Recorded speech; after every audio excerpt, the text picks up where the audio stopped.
We are in the birthplace of the gods today, better known to the Mexicans as Teotihuacan, an ancient 200 BC city. It holds the pyramids of the sun and the moon.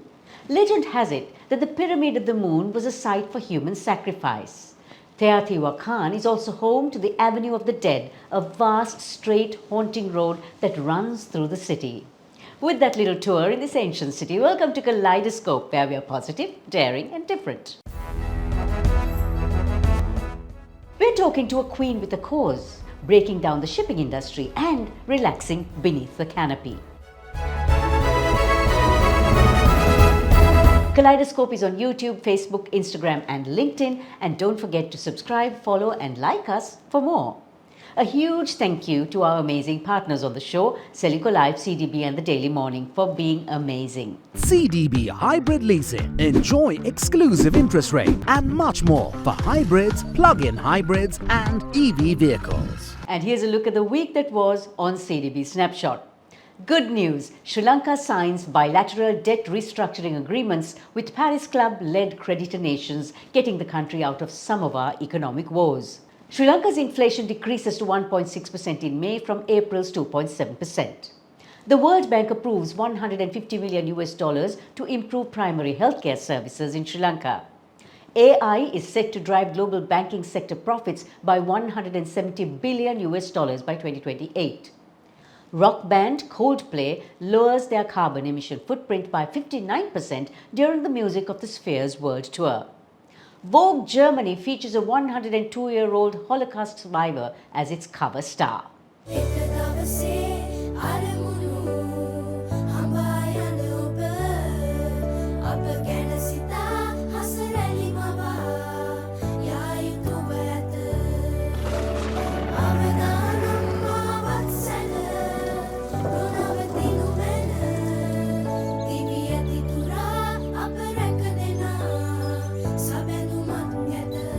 You focus on your goals. We will take care of the risks. Srilanka Life.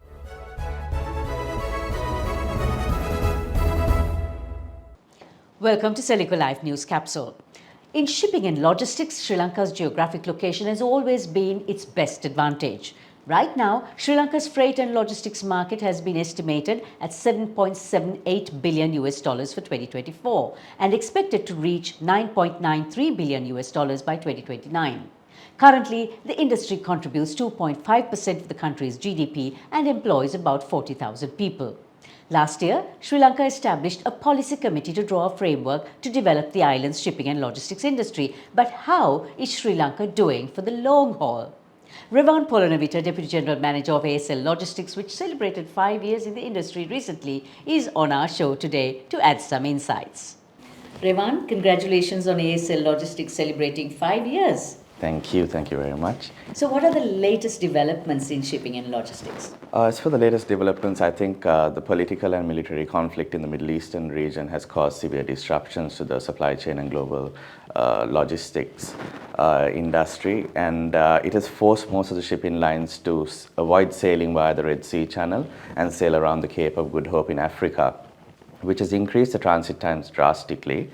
And the increase in these transit times has also brought about severe rate increases, which has been happening over the last few months. So when you look at the global landscape, the economy is also picking up in some parts of the world, including ours.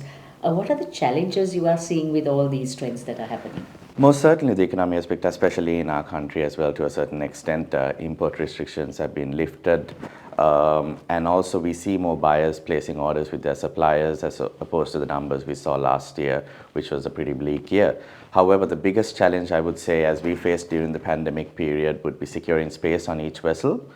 And that is partly due to the congestions happening at ports like Singapore, where there is a 7-day berthing delay. So now, if you're looking at all these challenges, how do we circumvent it, and where do you see the industry moving towards? From a shipping line point of view, I would say they would definitely need to improve their capacity in order to overcome these challenges. And from a freight forwarding point of view, I think forwarders would need to proactively negotiate contracts with the shipping lines with fixed space allocations in order to somewhat guarantee some space on each weekly sailing. And what would you say is Sri Lanka's secret weapon when it comes to dealing with a very competitive shipping and logistics industry? Definitely, the geographical location of our island nation is our biggest strength, and it helps us with the proximity to the main shipping lines and the shipping routes. So where does Sri Lanka stand globally when you look at the industry in total? And also, where do you see us moving to? Sri Lanka has definitely been climbing up the ranks as per the Logistics Performance Index, and in the past couple of years, it has also been named as one of the best performing ports in South Asia. However, I think we need to be doing a lot more given our strategic location to promote and make Sri Lankan ports look more attractive as a transshipment hub, and this would also mean an additional dollar income for the country. How much of a role do you think Sri Lanka can play in uplifting our economy and being one of those very integral facets of our economy? If you look at Singapore a couple of years back, I mean, Singapore is probably one of the smaller countries as well, and their port is the largest transshipment hub in the world at this point. So if we improve our port infrastructure, we have Hambantota as well now. If we can promote it in the right manner, definitely it would be a billion-dollar industry in the coming years. And now for a peek at the markets this week. The Colombo Stock Exchange saw average daily turnover levels dropping, even with the all-share price index still hovering around one-year highs. Oil prices remained below $85 per barrel as US oil inventories increased. Gold prices fell to $2,330 per ounce as central banks paused buying off the precious metal.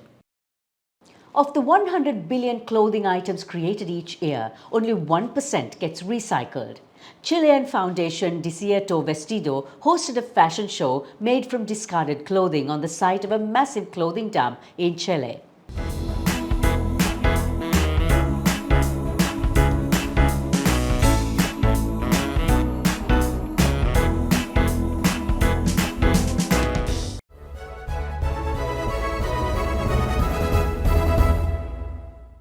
She's not your everyday queen. When she left Ceylon at the age of 13 for Australia, racial taunts made her determined to rise above, reach for the stars, and eventually be crowned Miss Universe Australia. Beverly Pinder had a checkered childhood of poverty, homelessness, and an alcoholic father. But with that crown firmly placed on her head, she began one of the most successful PR agencies in Melbourne, working with some amazing clients and even bringing an elephant into Burke Street Mall for Richard Branson. She broke glass ceilings and became an inexhaustible philanthropist and a counsellor for the City of Melbourne that saw her conferred with an Order of Australia. And then she decided to write her story. With us on Let's Talk today is Beverly Pinder, the author of Pride Without Prejudice. Why did you write Pride Without Prejudice? Was it because you wanted your story told, or was there a bigger story in all this? One was from a personal perspective. I wanted to try and actually capture my memories of a well-lived life. And when I say well-lived, it's not meant to be something that I'm glorifying. It's more the adversities, the challenges, and because that is life. And some people throw in the towel when that happens. So I wanted to capture those memories of and my achievements as well. The second reason is that I felt that I had a lot to give. This new community of young women and men coming through and really kind of impart some self-help techniques. And page 118 of the book has a portrait of influence which conveys some of that stuff, you know? So you've had your share of mental and physical abuse from your growing up years with an alcoholic father, marriage partners, to your time at the Miss Universe contest as well. And in school in Springvale, right? What are your takeaways from those experiences? Never give up.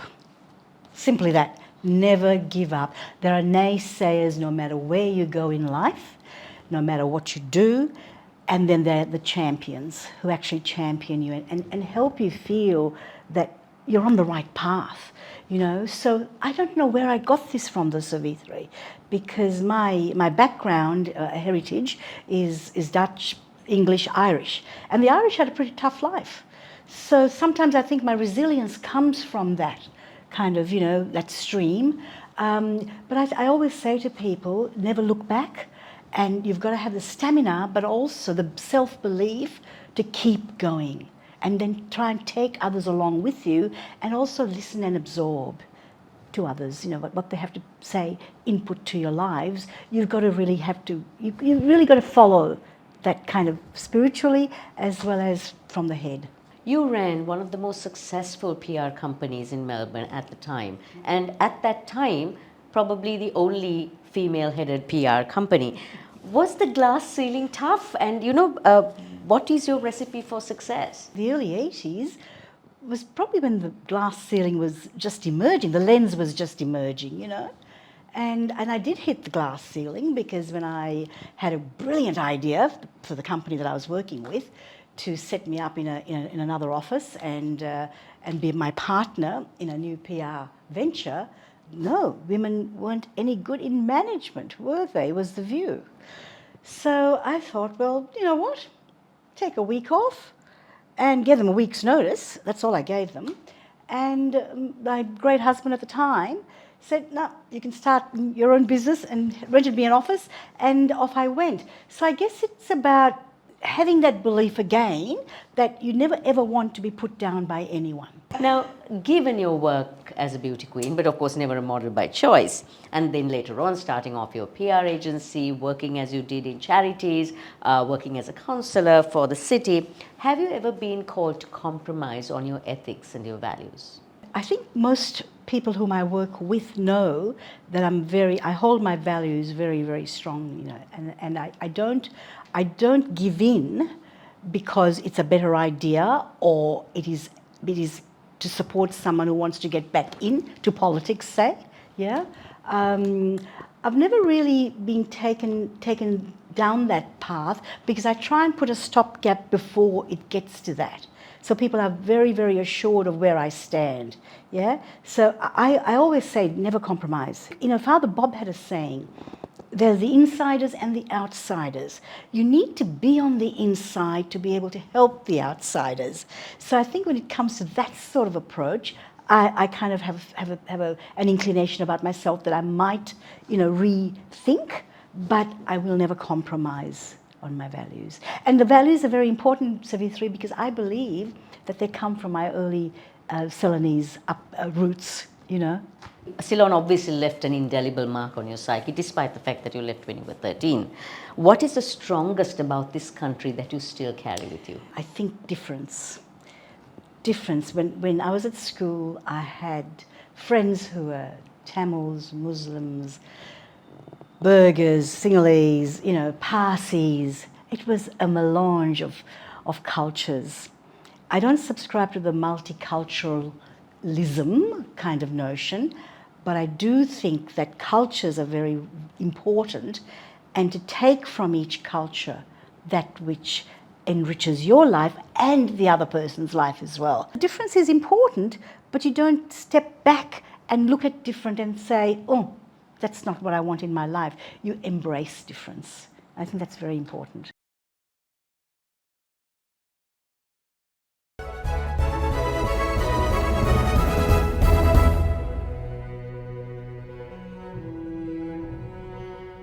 There's a canopy of trees behind me, and what better place to see a collection of works that talks about the central theme of nature. Karunasiri Vijayasinghe's Beneath the Canopy collection. Karunasiri Vijayasinghe is on a 30-year mission, a mission to explore Sri Lanka's natural environment both aesthetically and spiritually. This collection is all about roots, its roots found in the unusual prop roots of banyan trees, Bentota's pandanus forest trees, and the Gaul and Maduganga mangroves, basically what you may find if you look beneath the canopy. The detail is minuscule, almost photographic, the memorialization deeply emotive, almost romantic. Karunasiri's quest for storytelling trees has been a love affair since his early 20s, when he traipsed across Singaraja for months and Viharamahadevi Park to sketch. And he is most comfortable when he is in the presence of tree folk, which are his talkative trees that speak to him. So it's the end of June. Soak in the rain, enjoy the weekend, and welcome July. We'll see you next week.